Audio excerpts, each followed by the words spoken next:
So, very good morning. I hope you are watching the video till the last, and the videos which are already been posted in YouTube in regarding with the new automations, new robotics, as well as the information theory regarding how automation is used for what are the different components of RPA and how the robots are being utilized in everywhere with respect to their work, with respect to their efficiency. Okay, so these all things are prior important when we usually discuss about how robots are being utilized in our day-to-day life and where how and where the developmental studios are usually helpful for developing a robot. Okay, so in detail we'll be studying with about regarding that regarding the software which usually been utilized for designing robot in a very vast amount. So that is all about UiPath, right? So UiPath Academy, which you usually have, I made maximum of you have might be learning about how UiPath Academy is usually helpful for designing, stimulating, designing as well as stimulating the different software, different equipments with just block diagrams, or you can say that with just GUI programming, or we can say that GUI coding. So for I'm from Mission Iceland with integrity. We'll be discussing in detail about the UiPath Academy as well as what is UiPath. Will be studying about that. Okay. So in a very one slide itself, I will be displaying all the information regarding what is UiPath and how it is usually helpful, right? So this is all about UiPath and how it is usually helpful.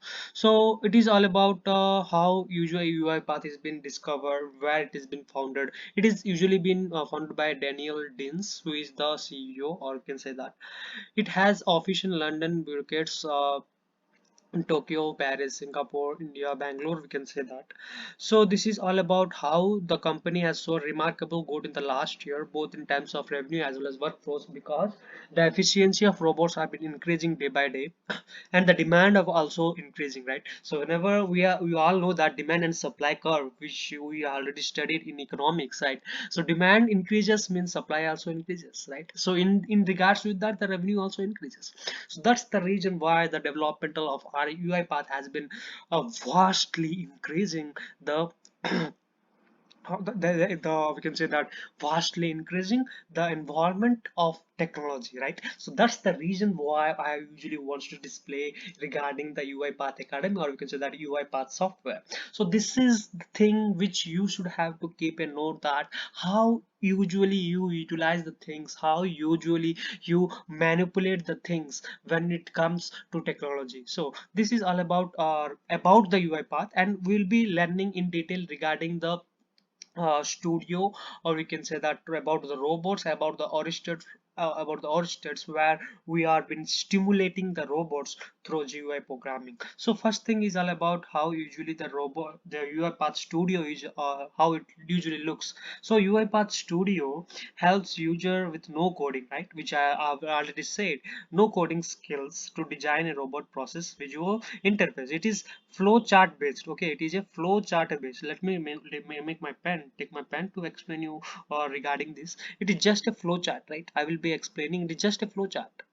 It is just a flow chart. So in this flow chart we'll be designing different kinds of stimulating things, right? So these stimulating things will be executed soft, we can say that graphically in the user interface, right? In the user itself, they can get an understanding about what they are doing with the studio and how they are designing. So that's the main utilization of the UiPath Studio, which I usually want to say you all, right? So let me begin with that orchestrator. What is UiPath orchestrator? So it is a web-based platform, right? So it is a web-based platform which usually runs and manages the robots. Okay, so it is a web-based platform where we will be authenticating with Internet Explorer. Okay, so I'll be if possible I'll be doing some of the practical examples to make you more understanding regarding that, how the orchestrator has been useful and how the web URL directly stimulating, directly processing. So those all things very interesting. Those all things are very, very, very not complicated, we can say that, but it is very interesting to do, to process as well as to automate, right? That's the thing we are studying about robotic process automation, right? So these things are prior important when you usually monitor with respect to the robots capabilities deployment, right? So this is all about UiPath original. Then after UiPath robot, what is this UiPath robot? So it usually process then designs in the UiPath studio. It usually works both attended work only in human trigger and unattended environment. Okay, so whatever things which usually done in studio, it will be triggered to UiPath robots, right? So whatever things, whatever programs, whatever coding and coding skills we have performed in the studio, it will directly get implemented in the robots, right? So let me give an example about why I hope you might be having confusion regarding that. So what is I just want to say, whenever we are running a program, right, let it be C++, okay, or let it be adding of two numbers, you can say that. So whenever we are executing with a certain code, right, run command, or you can say that from F5. So whatever windows blue window which has appeared in we can say that in C++ I'm comparing, or we can say C programming. So this C programming interface will be gone with a command line interface or black interface, which whenever we are going to run with the output. So it means that the input is been triggered with the output, right? In the similar fashion, the studio will be triggered with the robots to process that. Okay, so this is all about the UiPath Academy or Good Studio, and how usually it is being utilized in our day-to-day life in processing the automations or in processing the different stimulating windows, right? So that's the thing which I want to convey you in this video lecture. So I hope you have enjoyed the session. Thank you for watching my video. Thanks a lot.